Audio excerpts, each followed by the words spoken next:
অনুভবে লেখক সোমা বিশ্বাস। আমি ফিরিয়ে দিয়েছি তাকে।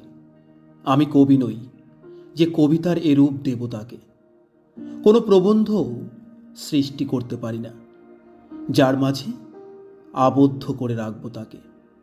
মনে মনে ইচ্ছা হয় যদি চিত্রশিল্পী হতাম, তবে বুকের মাঝে তারই ছবি আঁকতাম আর আঁকতাম।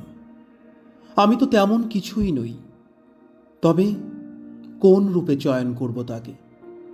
ইচ্ছে যদি মালি হতাম, তবে চয়ন করে সাজি ভরতাম।